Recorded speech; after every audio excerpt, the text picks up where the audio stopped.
Well, hello, hello, hello. I am Pastor Rhonda, founder of Celebrate Life Cancer Ministry, and your host for Celebrate Life today. I welcome you back with us, and I welcome back Dr. Farid Zarif. Hello, Dr. Farid. Hello, hello, hello. It's great to be here. Everybody wanted to start off thanking you all for such great responses of our last parts 1 and 2. Today is part 3. We're decoding nutrition, and I'm looking forward to a great time. Well, I already have a good question for you. Oh, great. So, what time do you eat if you never go to sleep? Anytime you want to. Yeah, that's All right. yeah. Today I'm going to talk about more of, or to talk with you about sleep is another thing. When you can't sleep, that's just another display or another expression of you not being in balance and going too extreme. Probably if you're working too long, you see this a lot in, especially people that are in a studio a lot, like that they don't see a clock, people that work in casinos where there's no clock, or uh, Right. they just go on and then get outside and God, it's dark. Yeah, Uh, you can't see daylight or morning or mhm. night. You don't know what time it is. Yeah, it's one of those things, the what is called the suprachiasmatic nucleus, and we all have the suprachiasmatic nuclei, which is located in our hypothalamus, which is a part of the brain, and it is the part that of the brain that detects light. Mm. So whenever we pick up light in our eyes, it wakes us up. You notice, like in children in like a nursery school, they'll say it's nap time. They'll turn out all the lights, and usually it's after they've eaten and they want all the children to take a nap. And they get all of these children to take a nap at the same time. How could this be? It's usually that one or maybe two that just keeps playing, but for the most part, they'll shut it all down. Circadian rhythm, dark brings about a more calm state. When we're talking about with our visualization, with our visualizing, with our eyesight. So when you stay up at night, if you look at TV, like the looms from our lamp, and from the light that comes from your TV, the light that comes from your cell phone, the light that comes from your monitors, all of that wakes you up. Mm. Music can wake you up. It depends on what kind you're using, but it can also put you to sleep, especially binaural music. Binaural music is at a low frequency, and it allows you to relax instead of be excited. If you play some hip hop music and it has a nice beat and different high pitch sounds, like in rock and roll and R&B, that wakes you up. And that's why they use it in the night scene. Like when people go out, they can be into a dark room, but they'll have lights, those lights to keep you up. You'll see like the disco light ball and all that stuff, and people playing the music and so forth. All of that is those are stimuli. But how healthy is that to let little children go to sleep right after they've eaten? It's not healthy. It's just it's all about their little. See, the children, what they're going to do, they'll argue the point. That's all children going to do is play. So they're like, they played before, they're going to play after. So, but yeah, that's the point. They use that because usually, see, the brain is going to be stimulated by the food that is eaten, and then that's going to get them sleep. Grown people do the same thing, because we'll overeat. So when they eat things like, and they take in like casein, or like milk, dairy Oh. products, that Mhm. kind of thing. They give them some graham crackers, or they give them some, other, like a little cup of corn, or whatever they have making up there. their meal, the child after the child eats, the secretion of these hormones. And we've talked about the serotonin, the oxytocin. We talked about the feel good things that, dopamine, Right. all of the different endorphins that are secreted, and then that makes a person feel comfortable. Same thing happens on, like they say, Thanksgiving. You eat the turkey. Well, if you look closely, it doesn't just happen then. If you're eating all of that food and those types of food, even if you're on an outing, a cookout, you'll see people like they'll stick around that little table where all the food is, and they'll put their head down, or they'll go back and lie down on the a pallet on the grass or something, and they'll go to sleep. Unless you're out there moving, like if the guy's out there playing basketball, or you're walking somewhere, you in motion with the children or something, people will fall asleep because that is the natural reaction, and that is to go to sleep. Yeah. Okay. Mm-hmm. Just thought I'd ask. the the wonderful thing, that's a great question too. The other thing is that one of the things I want to talk about, the very first thing is the how should we be eating, because we do take a lot, as different nutritionists and gastrointestinal doctors and endocrinologists and so forth take a lot of times talking about the don'ts. But the reason I just want to go briefly on, if we look at this chart, that there is a reason why we eat the way that we eat. First, and when you see this chart, you'll see the sun over. If you look at the left of the chart, and it says detox and energize right there.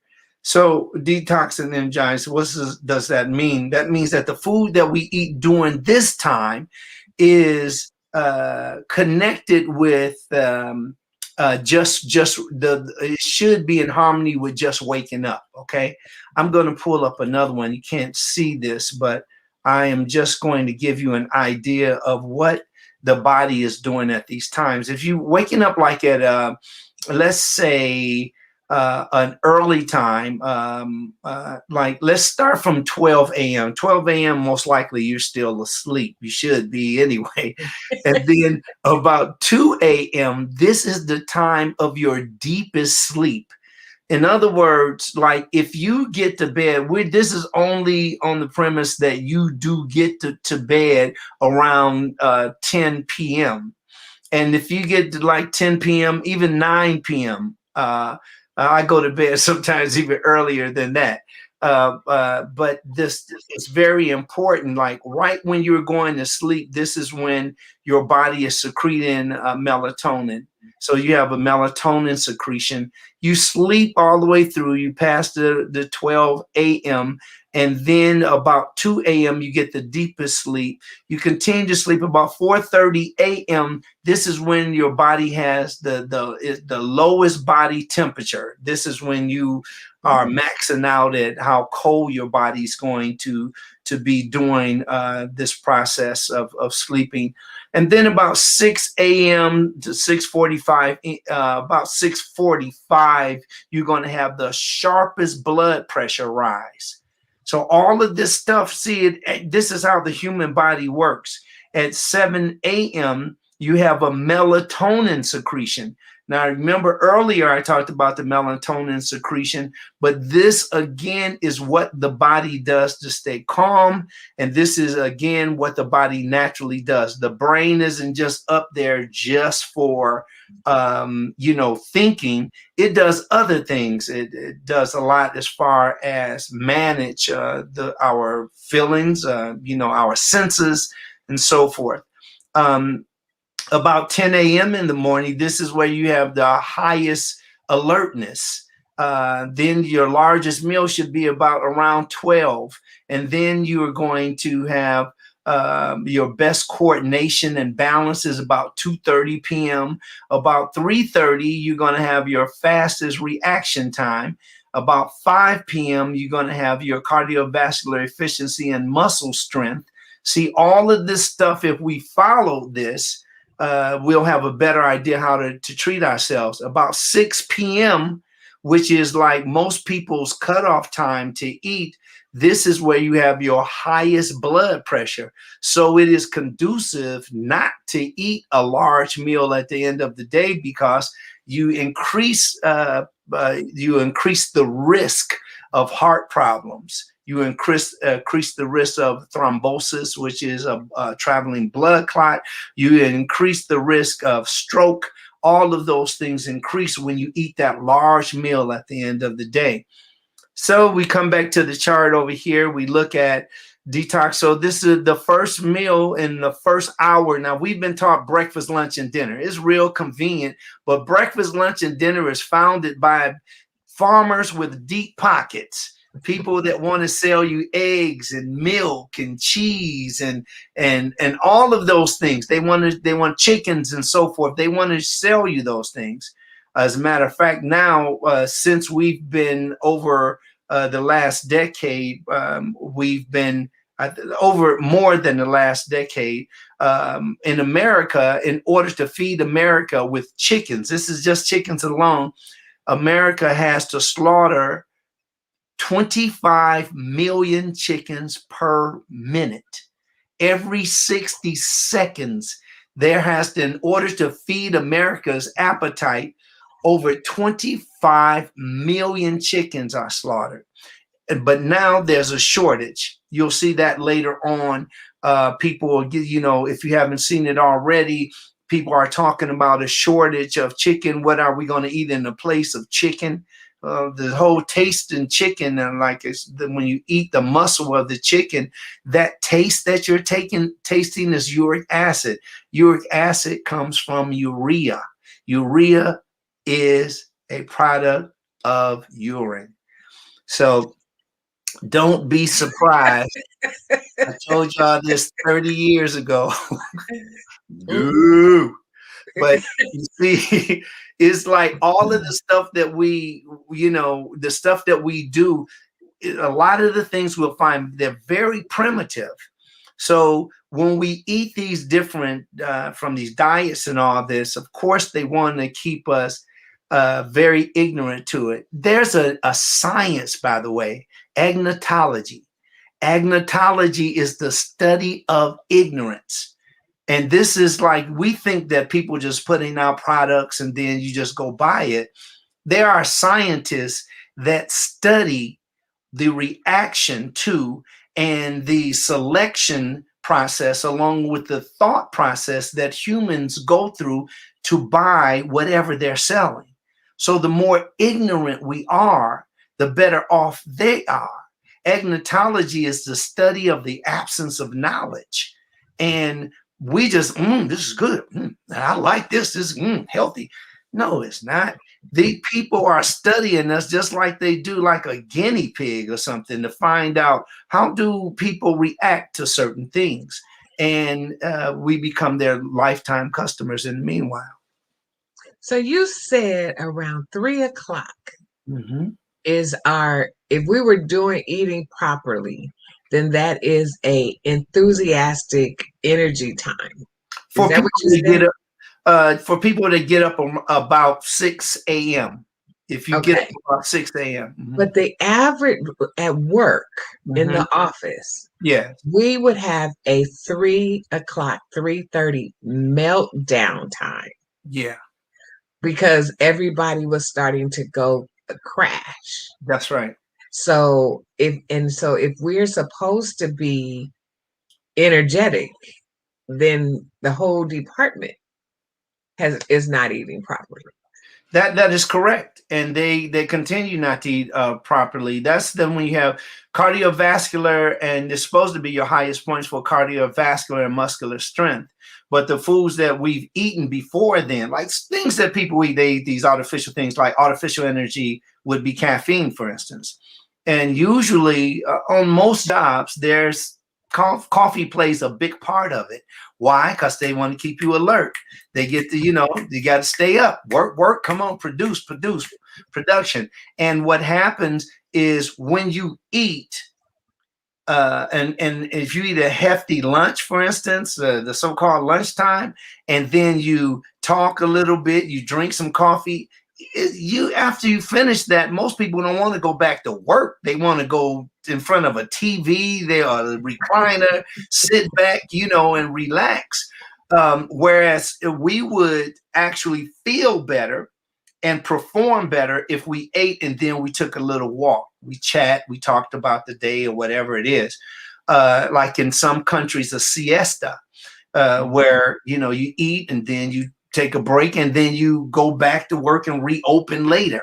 But it's here is set up for this is a this country is all about the industrial output. Is what we put together in these factories and the production of food, the production of other things for software and so forth, oil, all the stuff that we and I know most people forgot about oil, but if you think about Texas and you think about California, all the oil wells that are here in California, all the oil wells in Texas and other parts of the country, we are still very much on that, except we've changed from working all day long and then the daddy comes home and get the big piece of chicken. It's really different now because we have all of these fast food joints all over the place, and they cater to our impulsivity. Impulsivity means to act without thought. So as long as we're impulsive beings, what we do is we go to these restaurants. I mean, how could we? I mean, just think about this. When I said this before and got a lot of reaction from it, when people go out, most people think they're stepping up in the world. Let's go out. I'll treat you to dinner. It's like, ooh, look at that swag. But check it out. When you get there, who are you trusting to your health? You're entrusting a person that you don't even know. You don't look at the kitchen. The bathrooms are usually mediocre. You got people that are usually very younger people that are in the kitchens, like maybe between 19 and 24, somewhere in there, or 19 and 30. You have the people that haven't developed good habits. They take these different tests and get certifications, a piece of paper with that says whatever, and they teach you happy birthday to you, happy birthday to you. You're supposed to do that. How many times have you been in? You just don't see it. I mean, when I in general surgery, we do it's a scrub in, and you all the way up to your and that's different. But even then, you have to really, you have to take time to do it. When we go out to eat, you have people. First of all, I can't get past the thought of a person that's actually have aerosol. Their saliva is all over my food. Oh. Because if you don't have your food covered, and a person said, who had the steak? I have steak here. Okay, you have, okay. Now, who had the chicken? Okay.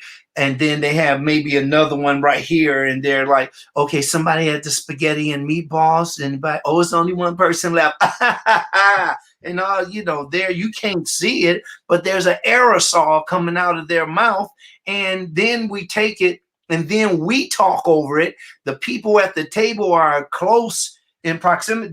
They're really there. It's a small table. Usually you don't have this gigantic table you're eating from, and the aerosol it travels. It's very light. It's very. So, are you trying to keep us from eating completely? No, I want you to eat responsibly. That's the thing. If you eat responsibly, then like I know it's a turnoff when I say some of these things, but I'm doing it purposely because we have to get more into the thought of what are we doing. You see, you give like a plate that's coming from a stranger's, and this person will show up to work sick. Why? Because they are stimulated by a check, a certain amount of money that they're going to look for at the end of that week, or a certain Right. amount of hours they want to take in. And then we take it and give it to our babies, or we give it to our companion, or we eat it ourselves. And this person hasn't done anything to correct the condition. You can't see in a person's mouth when you talk to them, maybe some teeth or something. But if you look in epithelial tissue, they can be chancroids. They can have these little chancres, these mouth sores. They can have other things. A person can have thrush, you know. They can have a bacteria that can they can actually be expectorating, and we don't even know it. And that's really is very important. People, I said this years ago, and I say it now because I was going to open a restaurant. And one of the things I said, if I did open my restaurant, I would have the cooks and everybody handling food to dress just like they would in the surgery room, just like they would in surgery, because the hair, you know, a lot of people now, they don't have the hair because it's not cool. You know, like what? You know, in hair stops, it traps a lot of bacteria up there, you know, and They don't even wear hair nets anymore. yeah, it's just not cool. They don't look good. You know, like what? I want you to be healthy. I want to be healthy. I want to leave here and then I got the heebie-jeebies 39, and then you can't trace it back, you know. So you have all these airborne things, consider airborne considerations, like the different pathogens in the air. And then you have foodborne pathogens you have to also be aware of, because if they don't keep it at a certain temperature and they leave it out too long, or it should be at a certain degrees in the refrigerator, you're still taking a chance on it. And all they're going to do, I don't care how much money you get from a person dying. I haven't seen a person I love that can be replaced with money. And that's what we have to get out of that, saying, well, you know, at least no, I cannot, life cannot be replaced with money. Right. You know, so we have all of this stuff that we're talking about. We see that the body is constantly moving. We are an incredible vessel. I mean, the Creator has created us to think, to feel, to smell, to see, to hear, to touch. You know, we are incredible beings. Yes, we are. You know, it's, oh my God, it's like when we understand how great we are, it makes you really feel so honored to be able to say, peace, queen, it's good to see you today, or peace, brother, how you doing, king? I mean, because that is, in a way, most people look at it just a crown, you on a throne, that kind of stuff, you know. But I'm looking at the God in me is the same God in you. And it's like, I am honoring you. Therefore, I respect you, because we're the same. We're connected with what created everything that came before us, everything that's going to be here after us, and everything that is holding this planet, the universe together right now. You know, so it's looking at things on a higher, not being desensitized. I really beseech you not to allow, and I'm talking to all of you out there, don't allow yourself to be cold because you've had some certain things that have happened to you. Don't allow yourself to be desensitized to life because you see it a lot or you hear about it a lot. Keep in contact with the beauty that you are through prayer and meditation and thought. You know, if you speak the stuff and you cursing up a storm and you're around people that talk with a raggedy mouth, that stuff is going to take part of you too. You know, be at peace with yourself so that you can honor your life, and this nutrition, this nourishment that we're talking about will make a whole lot of sense. People are turned off by what they don't understand, and what they don't understand, they end up hating it. And when they hate it, every time they hear it or see it or smell it, they become very bitter. So we're humans and we're blessed with the body doing things every day. In the 24-hour cycle, our body is doing something different in order to maintain the magnificent you. Okay, All so right. let's go to any questions, Pastor? Anything? No, that was pretty loaded though. That's right. Okay, so here I'm going to just pull up just a couple of more things I want you to know. The circadian rhythm. One of the things, the circadian rhythm comes from the Latin word is like circa and dies. Circa and dies means one day. And the circadian rhythm is in everything that is alive. If you look at this particular photo here, look, it starts here about, what is that, about 10 o'clock, right? Even 10, or this is just signifying that it is in the AM, right? So it'll if you look at this, he's got strawberries and blueberries, and as it continues, if you follow the food all the way to the 6, the food gets more complex. And that's the way that we should eat. We eat the lightest foods. What are the lightest foods? Fruit. Fruit. And yes, and because fruit is the highest in water, so the for the highest water content fruit is the detergent food. And the detergent food, it helps to clean you out. Now, some people buy these boxes and containers of things that detox. Detoxing your body every day happens when you eat fresh, raw fruit, the melons, the berries, all the different things like cherries and grapes and pineapple and so forth. You know, and some of the tropical fruit too, which is super high in antioxidants.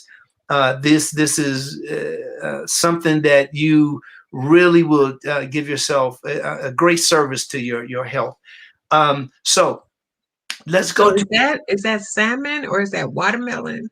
I guess if you eat fish, it's probably salmon. But Oh, okay.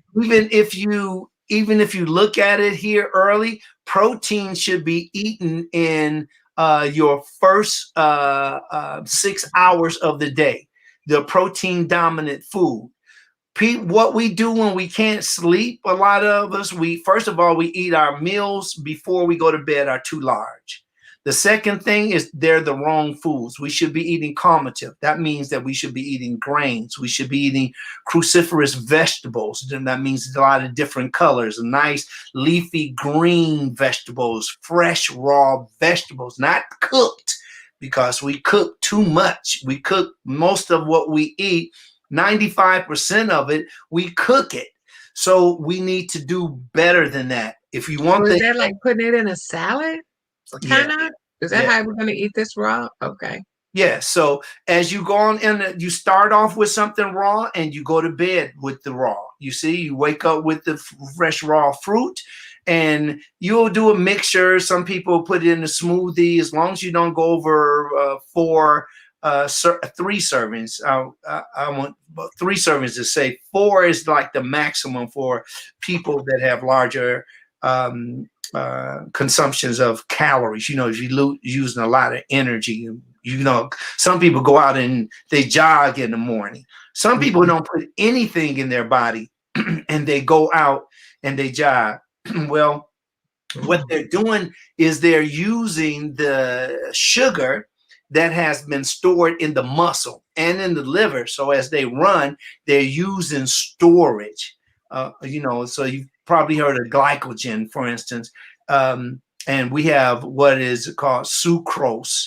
The glucose comes from the breaking down of the sucrose. Sucrose is like table sugar, or even the fructose, or the So it seems like that would be good for losing weight yes. Well, you to know, just get up and go, but maybe you should at least have some water, huh?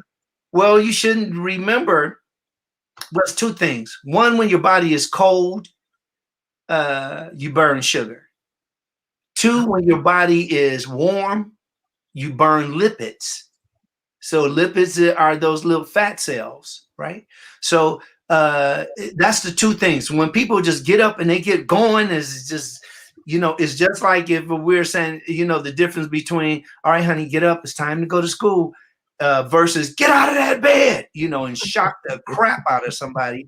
And it's like, whoa, mom, take it easy. And what happens is when you get up out of the bed, remember, it's we warm up. It's just like vocalists. They warm up their vocals before they go in and really just turn it out. You'll see basketball players, football players, and other athletes. What do they do first? They stretch up, they warm up, right? That warm up is super important. You can really reduce the risk of all types of injury to your body by just simply warming up correctly. And it's just very important to like eat according to what your body is doing physiologically and systemically. And that is what my peer review paper is on. I'm going to have it published. It's going to be on, you'll be able to Google it, and you'll see why this peer review study is just so beautiful, because it shows that every morning, like whatever time, like Pastor, what time you get up this morning? About I didn't go to bed last night, so okay. I was on a roll. But I typically go to bed about 10:30. Okay, so your body, even if we went on with you didn't sleep, your body is doing something different than my body, right? Because I didn't do what you did. And if it were turned around, the same thing. It's just like I would be sleepy now, probably, fighting to stay awake. And what happens with women, although women need less sleep physiologically and biologically than men, but however, you need sleep, and that's good. So sometimes sure you'll catch up with it, but sleep is certainly super important, because this is the time where your body actually heals. Your body heals. So a lot of the reparation that happens during your period of deep sleep. Let's see if with that we have bring up that I want to show you the things that are different on this so-called pyramid, the food pyramid. Now, the plate, the plate. There's an oh no, let's bring up the intermittent. Maybe we'll, if you have that. Let's see. Okay. I thought that's what it was. That's not the intermittent. No, it's the PPT. So it's the point. Oh, the PowerPoint. Mm-hmm. Okay. Let's do that. On this PowerPoint, everybody, I want you to look at this. And this is just fats and their functional their functional properties. Now, these are just some of the things that fat does. This is when we need fat. See, everything has its purpose. Everything has its purpose. Everything. So if you look at nature and you see the smallest of ants is tiny, and then you see a larger ant, but they have two different purposes. They have maybe some similar things that you can, but the big ant is like eating a little ant. You know what I mean? Or the little ants eat the big ant when they find that it's expired. But you have like the different rodents, everything from a chicken to a raccoon to a possum, or you have a different reason. A pig is here for a different reason than a horse. A horse has a different purpose than a goat. A goat has a different reason than an elephant. Everything has a purpose. So in thinking about you as an individual, you also have a purpose. Now, when you put yourself all into, I'm a human and this is what, no. We all have a calling. This is what I do great. And it requires the least amount of strength for me to do this. This is called my calling. I love to do this. I can do this 24 hours straight and still have energy to continue because I love it. That's when everybody else was playing basketball and football and doing the sexy things, you know, like learn how to play a saxophone or something. And I was reading about fruits and vegetables and, you know, health and fitness and being a leader. I've always wanted to be that. So that's where listen to yourself. Stop yourself periodically through the day to say thank you, to sit down and to breathe out Right. and in, just so that you can just embrace how wonderful it is to be able to do that. Just breathing. But then when you start to think about, oh, my skin, not, oh man, look at them wrinkles and look here, that's a big waste of time. The greatest part of you is the part that can't be seen. The invisible you is the most powerful part of you.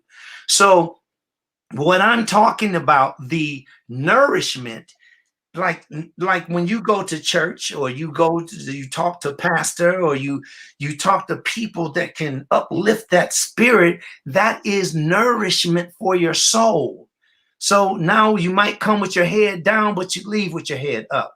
And you feel so wonderful because now you've been fed this information that reminds you of how great you are. And you must protect your peace.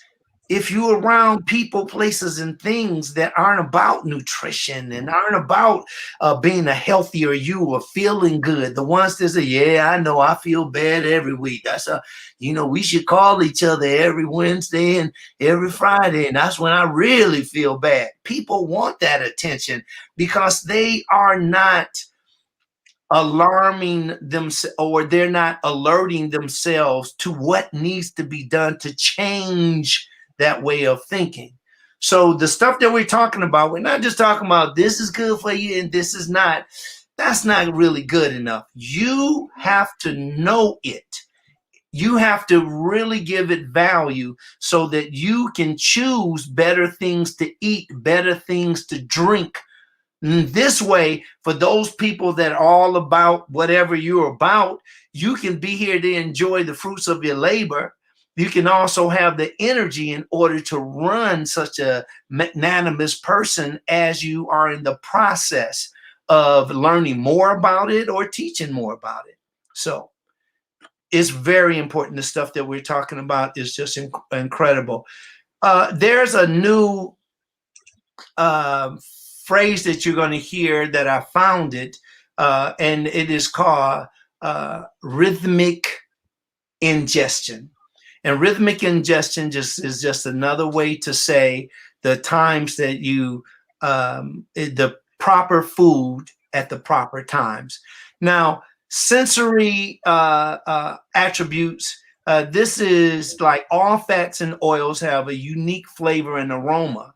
All oils have a unique flavor and aroma. But check this out.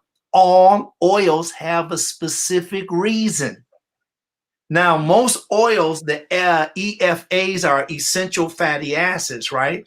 Now, people would say that, you know, is it the fat that you eat that makes you fat, or is it your body, and does your fat comes from genetics? You know, and my answer is both. You are actually synthesizing lipids according to your genetic blueprint. So whatever we look like, this comes from people from before us, our loved ones, our forefathers. It takes part in our makeup. You know, we didn't just make ourselves. And so we look, you're beautiful as you are. And there are some things, the biggest room on the planet is the room for improvement. So we improve ourselves constantly on a daily basis so that we can be better humans and be a better servant, so that we can give more, that we can also be prepared for receiving. So it's really important that you use this knowledge with the particular purposes in everything, water that you drink, like the teas that you sip during the day, the sandwiches that you make, even in that, it should be a thought of what is in this sandwich that's going to help me. What's the purpose of me eating this? It shouldn't be because you're hungry. If you're doing that, that's just like, if you're dating or something, I'm just going out. Why? Because I'm lonely. You know what? And you don't have any idea about the person that you're hanging with. You don't have enough sense to say, I'll meet you there, or, I'll get an Uber or whatever. But some people just jump in. So in other words, don't trust before trust is earned. Don't trust before trust is earned. When you look at the time and you look at the action over a little time, you allow that. And I don't mean the people say never on the first date. Right. So I'm talking about people that observe you observe them, and then you're around people that can add to your magnificent self. Oh, I love talking about how blessed we are. It's a beautiful feeling. So back to we talked about those oils. Let's go to the next one. Again, the oils are used to get rid of the blandness. We do need fat in order for foods to taste good. Fats are composed of fatty acids and glycerol. Fatty acid is made up of a chain of carbon atoms and a methyl group at one end and an acid group at the other. Each carbon atom in between has either one or two hydrogen atoms bonded to it. All of this is, a whole lot of babble, and it's like, okay, what does that mean? Now, I read that because this is how we get information in our text in school. Is there like didactics? It's an approach I call it inappropriate intellect. An inappropriate intellect is all the stuff that you're learning for nothing. And we learn a lot of stuff that we'll never use. And they use all of this stuff to complete the hours, to fill up the hours with something to tell you. Most of the stuff, if it took you 12 years to get through school, I guarantee you could have learned that in 1/3 or less of the time that they took you through school. 12 hours, and more people are agreeing with that, because you see how many people are doing home study now. You see all the students that have converted to studying at home and learning more, because in these schools, you're dealing with people bringing guns to school. You're dealing with a knucklehead guard that thinks he or she is a police. You're taking them a guard, a principal that got his mind on being the mayor. All of these things. So more and more you'll find that things are changing, folks. Let's go to the next one. So since this is inappropriate intellect, I want to tell you the things that are intellectual, things that you should keep with you. Fats are very important when it comes to one great thing that all of our bodies need, and that is anti-inflammatory properties. Anti-inflammatory properties. Now, this is more of the goobity gobbity, this is more of the stuff, the carbon chains and all that. I was going to ask, are you going to tell us what fats we should be able to eat? Yes. So the fats that we are able to eat, let's go to the next one. Here is, again, let's go to the next one. This is for people in chemistry. Here, let's go right back there. Let's go. I know that. That's butter. There we getting somewhere. Let's go back one, Pastor, please. Okay. So here are the different types of fat. Unsaturated fats. This unsaturated fat right here are they're liquid at room temperature. This is what you see in stores. So when you see the canola and you see corn, you see all of those, you will see that. And these are commonly known as oils. Okay. Now, these usually don't even harden, but you have like other oils that will harden, even coconut oil, and you have palm date oil. Now, these are from plants, but they are also saturated. Now, these the hydrogenated vegetable oils are occasionally used in a manufacture, used in the manufacture and soft spread of cooking fats, which may be used in cakes, biscuits, and other bakery products.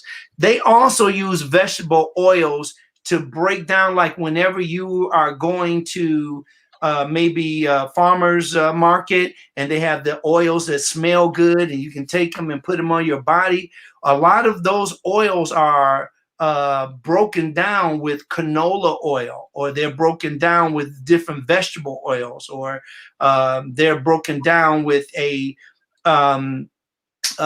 oil that is very inexpensive to buy, but doesn't have a particular aroma to it. So they wouldn't use olive oil to break it down, but something like a canola oil that hardly has a scent to it, and corn oil, they'll use that, and even peanut oil.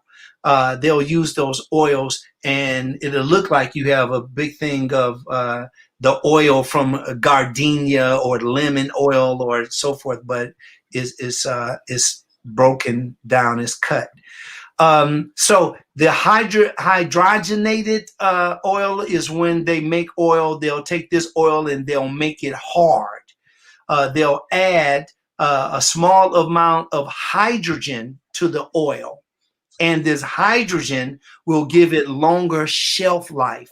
So things, the hydrogenated oil would be like Swift, or it would be like other brands that are Crisco, for instance.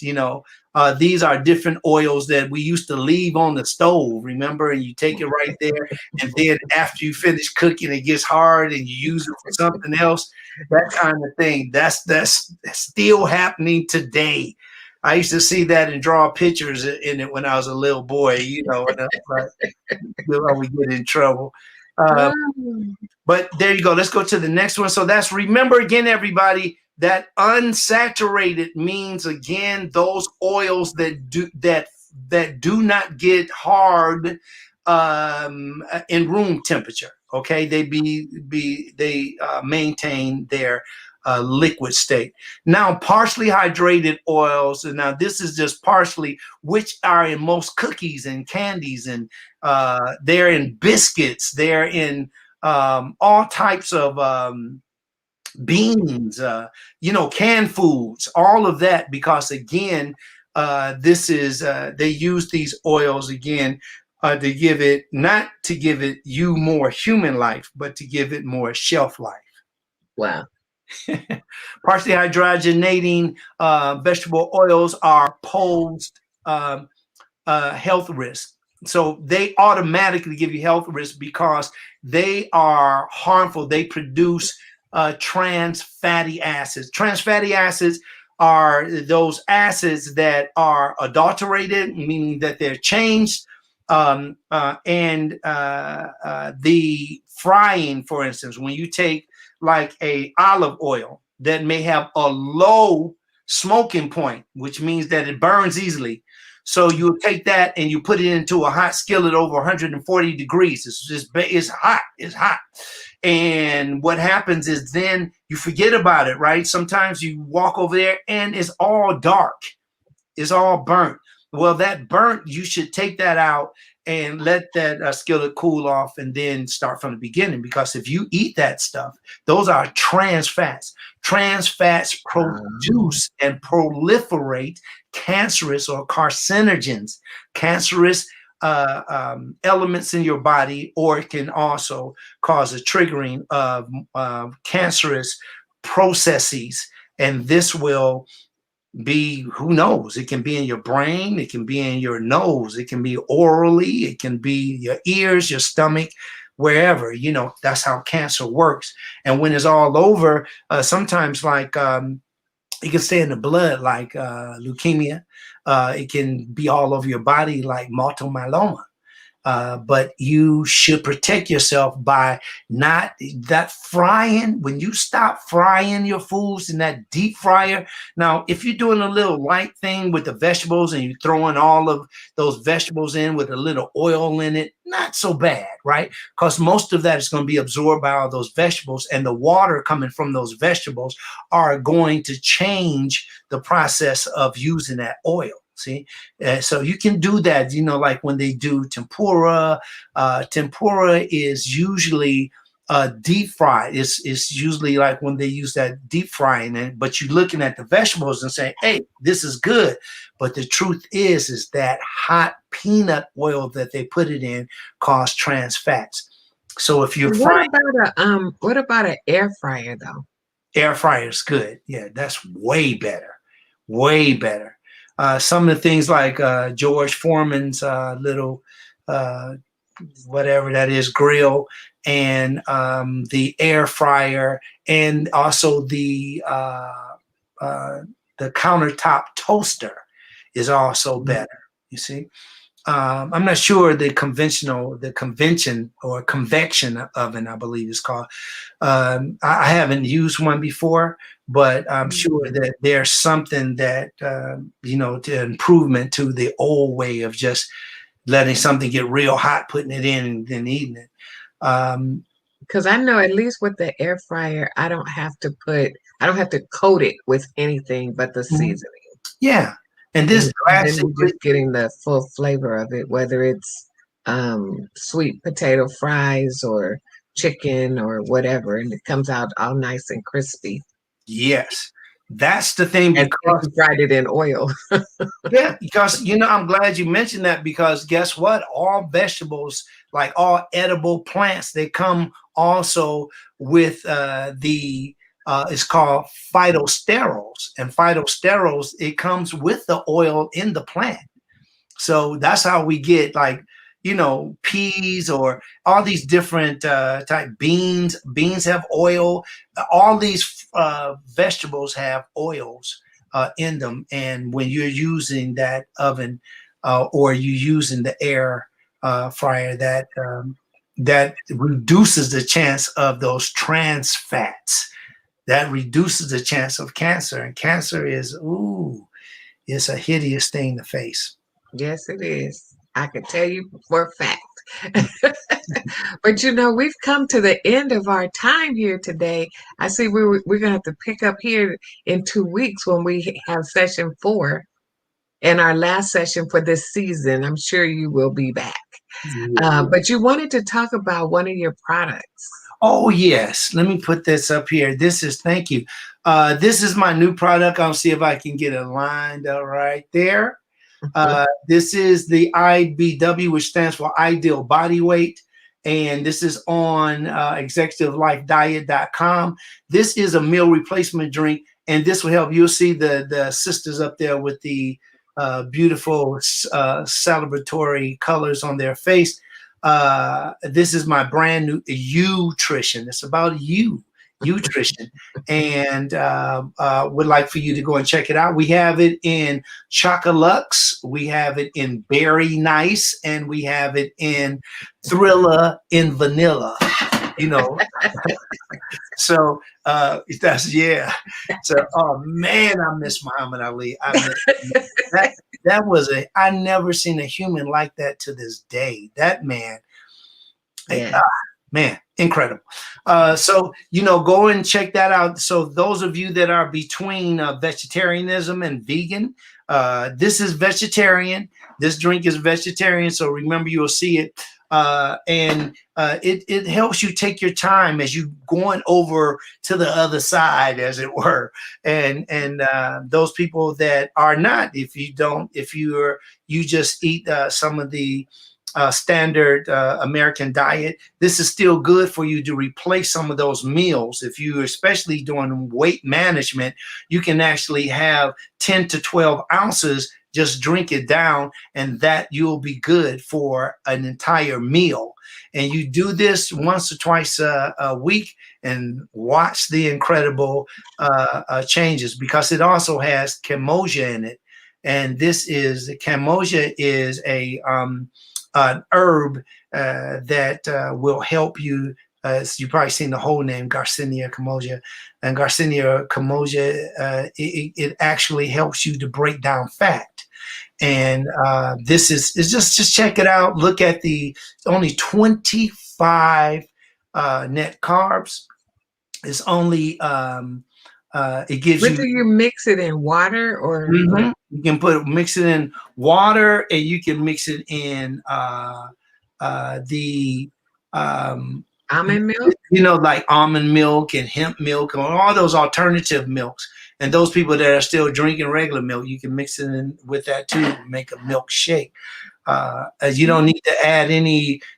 You don't need to add anything to it. It already has honey crystals in it. It has real live fruit, the real vanilla bean, real cocoa bean, which is the cocoa or cocoa bean. All of that's there, so it's incredible. And then the one the berries, it has blueberries, raspberries, blackberries, and so forth, and that is a high amount of antioxidants that don't only kill cancer cells, but they prohibit cancer cells from growing. Wow. All Mhm. right. Well, Dr. Farid, I thank you once again for coming on and sharing with us a rope a dope.